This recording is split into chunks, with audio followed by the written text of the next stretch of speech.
Now, y'all know I love a new year, and it was hard for me last week, honestly, to hold back my new year, new you, resolutions, goals, BBTB energy. If you haven't been around here a while, that stands for my big black trash bag energy, which can be rampant in me, especially in the new year as I'm cleaning up holiday decorations and cleaning out the fridge and all the things. But I knew last week that a lot of you were going back to school. So I wanted to make sure that that new semester, first day back tips got out to you in a timely manner. If you missed it, that was at last week, episode 164. So I kept all of my new year energy at bay. New year, new you pep talk energy, if you will, because I had to wait for this episode to really unleash it. Because y'all know I'm obsessed with reflecting and dreaming and planning and goal setting all times of year, but especially for a new year, which is why I just love to always kick off the year with some sort of pep talk for you. And this year is no different. And today's the day it's going to happen. I feel like though this year specifically, if I'm reading the room or the classroom, if you will, correctly, I feel like the energy and general consensus of those of you I'm discoursing with is one of overwhelm. So for this year's kind of new year, new you pep talk, I want to do what we do best here at Secondary Science Simplified and simplify it. I want to share just one specific new year challenge for you, new year resolution, goal, mindset, whatever you want to call it, that I think has the power to transform how the rest of your school year goes. And it is one that can then be re-examined and reapplied come summer break and then again come fall as you transition back to school once again. And that is the concept of naming what matters most. This is a Kendra Adachi lazy genius principle. I will link her stuff in the show notes.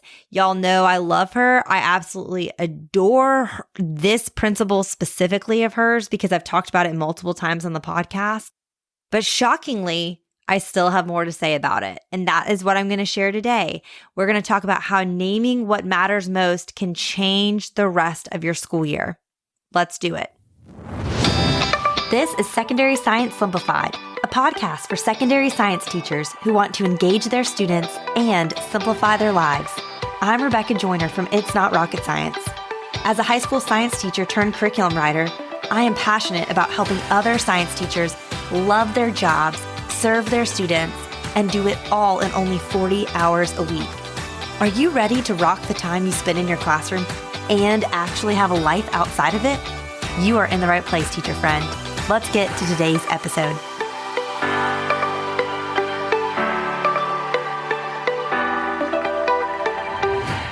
So first, let's address the elephant in the room. Why do I keep talking about this? And then we will cover how do you identify what matters most? And then how do you practically put that into practice, like in your real life? So first, why do I keep talking about this? It is something that I feel like consistently needs to be brought up again and again and continually asked, because what matters most to you totally changes based on every new season of life you are in. So it is something that constantly needs to be reevaluated.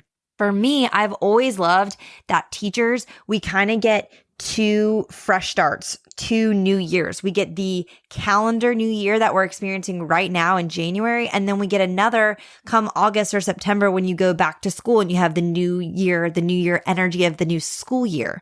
Okay, so those are 2 places that are just natural times to reevaluate this, but there are other seasons too, other life events that will cause a change in season where this question needs to be asked again.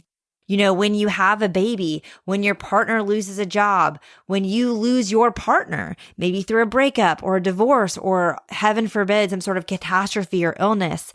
Maybe you get a diagnosis or a child of yours or a loved one of yours does that changes everything. A life event that just totally reorients you and your priorities. These are all natural times to reevaluate what matters most. But it also doesn't have to be like a major mega life change either. It could be something like you're getting assigned a new prep this semester. That's going to usher in a new season for you in your work life. Maybe you coach a spring sport. That's a new season. This spring will look much different than your fall did if you didn't coach a fall sport.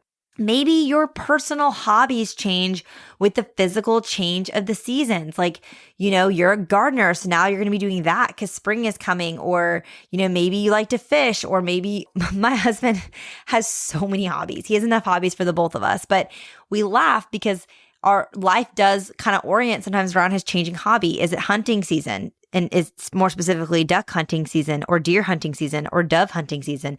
Is it prime fishing season? He also loves to surf. So we only have a very narrow window of good waves where we live. Is it surfing season? Like your personal hobbies, like it may sound silly when you compare those examples to some of the more drastic ones I named, but it does change the rhythms of your family, especially if your hobbies impact the people that you live with. Like when it's surfing season, we're all going to the beach as a family together a lot. When it's fishing season, we're on the boat a lot. When it's hunting, we're creating space for my husband to go do that and take a kid or 2 or 3 with him to do it. Notice I don't go because it's not my vibe, okay?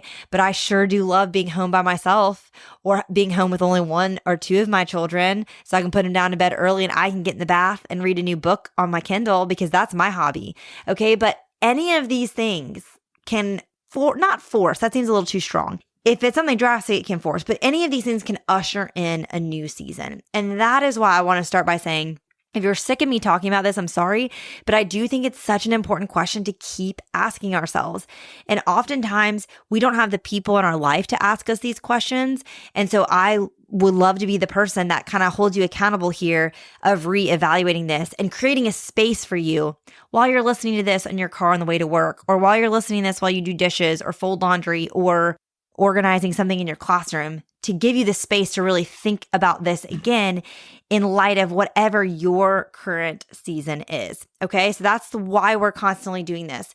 Now, how do you identify what matters most? Of course, you always consider your season of life, which is what we just talked about, and why we have to continually reevaluate this because that season is changing. Other things I want you to consider. I want you to think about what brings you the most life. What energizes you the most? Another thing to think about is what is most important to you, okay? I want you to think about this through the lens of in your job, but also just in your life in general, okay? What is most important to you? If you have a hard time identifying what's most important to you, I'd ask you to look at 4 things. First, we love alliteration. The first 3 are time, talents, and treasures. So looking at where do you invest your time most? Where do you invest your talents most, meaning what you're good at? And where do you invest your treasures most, like your actual money? What are you investing it the most in? Those 3 T's, time, talents, treasures, will really, really help identify what you actually value and what you find important. And then the 4th thing to kind of help you figure out what's most important to you is to ask the people around you. I can't remember who said it, someone famous and important. And if I was a better podcaster, I'd pause this and Google it before giving this quote.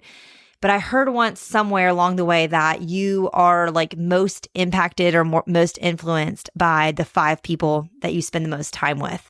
So ask one of those people who you spend a lot of time with, hey, what do you see in me that lights me up? What do you see in me that is hardest for me? Where do I struggle? Where do you see me spending and investing my time, my talents, my treasures, my energy? What do you see in that? Okay. These are great ways to identify that. Now, with regards to just looking at this through a professional lens, I have a really great tool to do this. It's a spreadsheet that is included only in my core values mini course. It's a virtual professional development course. It's the first unit in the secondary science simplified bundle of PD courses. But I'm kind of obsessed with it because it's a really reflective, personal, internal unit where you really think through who you are, your life experiences, your life influences, and how that impacts you as a teacher in the classroom helps you figure out what you're going to prioritize in your students and in your classroom culture. But there's this one resource in it that really helps to walk you through specifically evaluating those things. It's a spreadsheet. It involves color coding and drop-down menus, and it's all automated. I put in all these rules and equations. I'm obsessed. It's in the Core Values mini course. If you were just thinking through those questions I just threw out there and you're having a hard time really answering them, you might need more support here. And that's where I would check out that Core Values course. I'll link it in the show notes. But I want you to also look at this again, professionally and personally. That Core Values course is really going to be looking at this more from a professional standpoint. And then the last, unit mini course in the bundle is the balance. And that's where we look at life things. But you probably have a good idea of where you're lacking balance in or out of the classroom. But I want to make sure I identify that this matters to identify what matters most. It matters to do this both professionally and personally, because if you've been in my corner of the internet for a while, I hope that you work to live, that you do not live to work. Okay, let me say that again. I want everyone who listens to this podcast to work to live, not live to work. Meaning you work in order to have a life. You work to provide the means for your life and your lifestyle and the people who depend on you, your family. You do not live to work. You do not live for this job. Your entire life, your entire identity is not you as a teacher. Not at all. Okay. And if you think otherwise and you want to switch that up, we're so happy you're here, because that we are about putting things in their proper place here. And that means putting your job as a teacher in exactly that place, your job. It's not your life. It's not your personhood. It's not your identity. Okay. So we're going to isolate this and look at it professionally and personally. So first, now that you've kind of considered those things, you reflect a little bit, I want you to identify what matters most for you at work this semester. Please just look at this semester. If you need it to be even smaller because your semester is so transient, then maybe just look at the next quarter and you pick one thing, only one thing. In the past, I've let you guys pick like 2 or 3, and that means a lot of you end up picking 4 or 5. And then here's the thing. When you have more than one priority, nothing actually is a priority. Even if you pick 2 priorities, there are times when those are going to be at odds with each other. So there really can only be one priority. I found, especially like when I kind of made my grading pillars, which I talk a lot about in my assessments mini course, I kind of have 2 grading pillars. One is that I don't want to collect anything unless I can return it with good feedback within 24 hours. And 2, I don't want to collect anything if I'm going to have to bring it home to finish it. I want to collect it if I can grade it during my work time by the next class period. And sometimes those 2 come against each other. Like I could get it back in 24 hours, but only if I bring it home. And so while both of my grading pillars matter, only one has to matter most, because there will be times where they clash and I have to make a decision. And so for me, the never bringing work home mattered most. So if I wanted to collect something and I couldn't get it back in 24 hours without bringing it home, then I would fudge, if you will, on the return in 24 hours thing. I would get it back in 2 days maybe because I needed a little bit more time. Or I would actually, personally, I'd schedule it to be on a Friday or something. So then I ended up getting a little bit of extra outside of school time, it felt like. Or before we had teacher work days, that kind of thing for a project. That was kind of how I strategized that. But that's where it's so important to have one number one priority. When we have more than one and we're not clear about which one matters the most, we waste time kind of waffling and trying to make a decision. And something I've learned so much in the last few years is that decision fatigue is so real. And oftentimes it's those micro decisions that most fatigue us because we don't realize how much mental energy they're requiring of us and just wasting. It's like we're siphoning off some of our energy subconsciously even. Sometimes it's truly not always conscious, and you get exhausted by that. So going ahead and making the decision that this matters most is going to relieve you of that, so that when you get into these situations, there's no decision fatigue because you know already what matters most. For me personally, I like to pick one word, or maybe it's like one theme to focus on at a time each year. One area of growth I want to lean into each year. I can literally go back to the last 5 or 6 years in my business and give you the word or the theme for every single year that I had professionally. And here's the other thing I want to say too. Like, yeah, there's a lot of things I want to do professionally, and I'm sure there are for you too. But I would rather do one thing 100% than do 10 things 10%. Okay. And so for me, that's why I always pick the one word. This year, my word for work is optimization.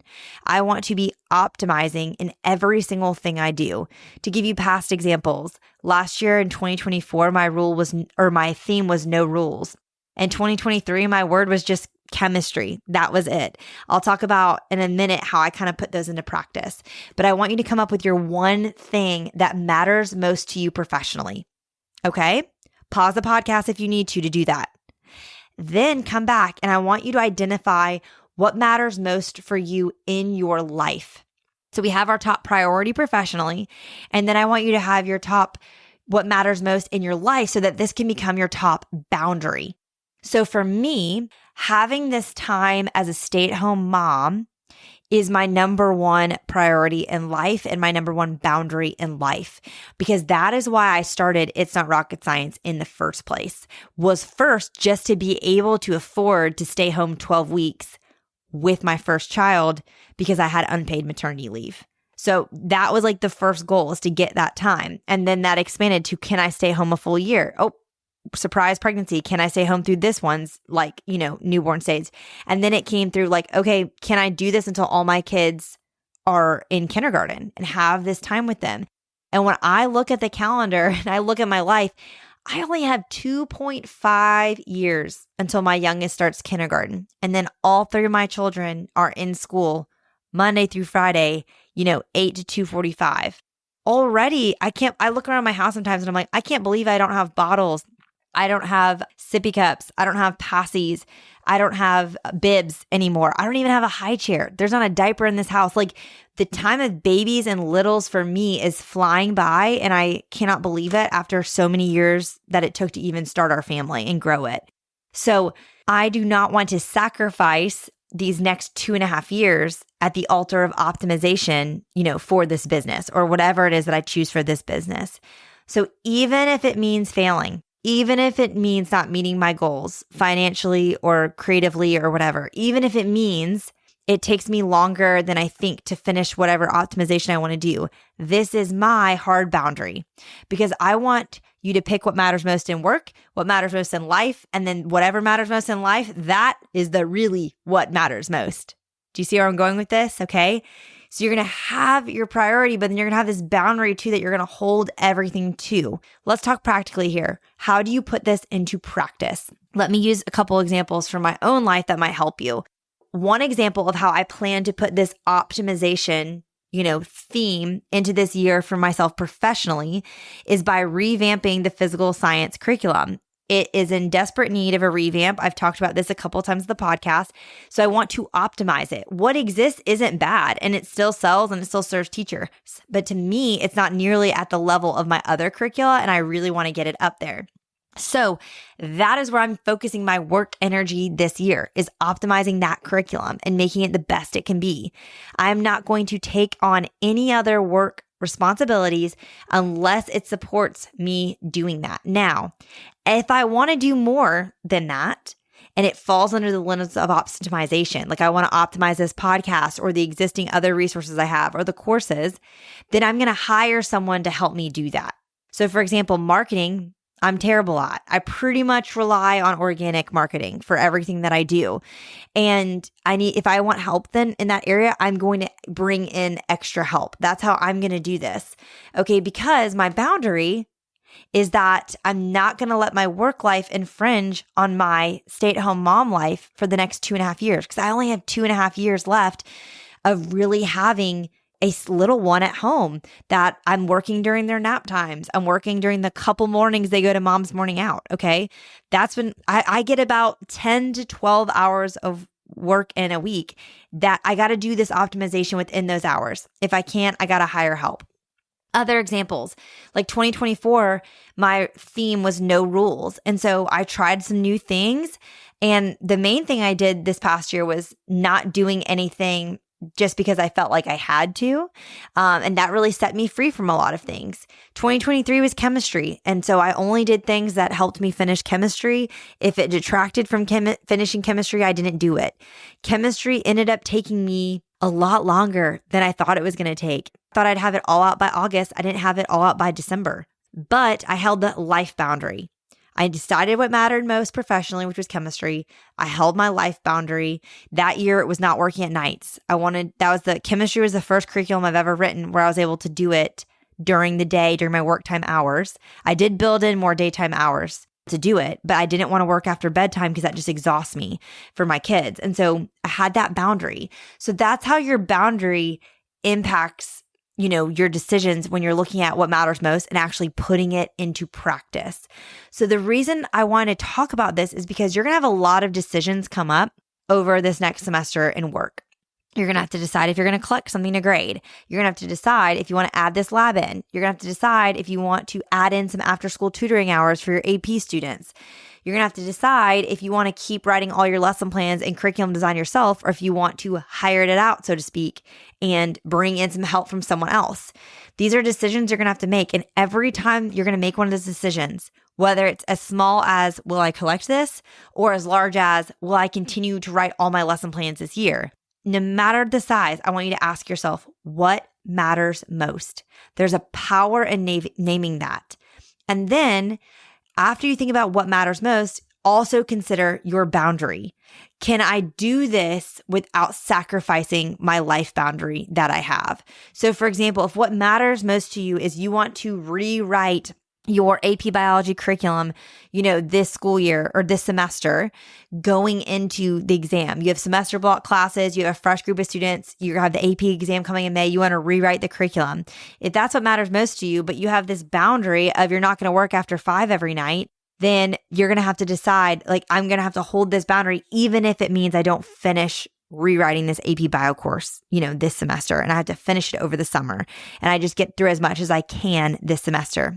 So there's power in this, and it really simplifies your life when you can just name one lens through which you're going to look through and make all these decisions this year. So that's your challenge for today. Consider your season, name what matters most for you professionally in your work as a teacher, give it a word or give it a theme, or think of just one thing that you want to focus on growing in this semester. Maybe you really want to focus on, labs this semester. And so that's going to be the one area you're going to put your energy and time into during work. And you're going to let maybe your lecture notes not be as pretty, or your practice handouts not be as formatted, or your tests not be as perfectly thoroughly written. Okay. Because you're going to focus on this one thing. So pick what matters most in work, and then name what matters most in life, so you have that boundary that you can hold to when you get to these places where you're like, how do I prioritize what matters most at work without running myself ragged? Because that's the thing here. Yes, we want to simplify your life as a secondary science teacher. Yes, I want you to have priorities and I want you to excel in your job, but I don't want you to do any of that at the cost of your personal life and your work-life balance. So that's it. That's what I have for you. I hope this is kind of a new take on considering New Year's resolutions, New Year's goals, and I hope it encourages you. If it does, I would love it if you left a review for the podcast. And also, if you want to check out that Core Values mini course or any of Kendra Adachi's resources, I love The Lazy Genius so much. I'll link her most recent book, her website, her podcast. You can check all of that out in the show notes at itsnotrocketscienceclassroom.com/episode 165. And if you've decided what matters most to you this semester, I would love to hear from you. Shoot me a DM on Instagram at its.not.rocket.science. That's It's Not Rocket Science with dots in the middle of each word. I would love, love, love to hear from you. I cannot tell you that enough. I love hearing from you guys. All right, teacher friends, that wraps up today's episode. If you're looking for an easy way to start simplifying your life as a secondary science teacher, head to itsnotrocketscienceclassroom.com/challenge to grab your classroom reset challenge. And guess what? It's totally free. Thanks so much for tuning in, and I'll see you here next week. Until then, I'll be rooting for you, teacher friend.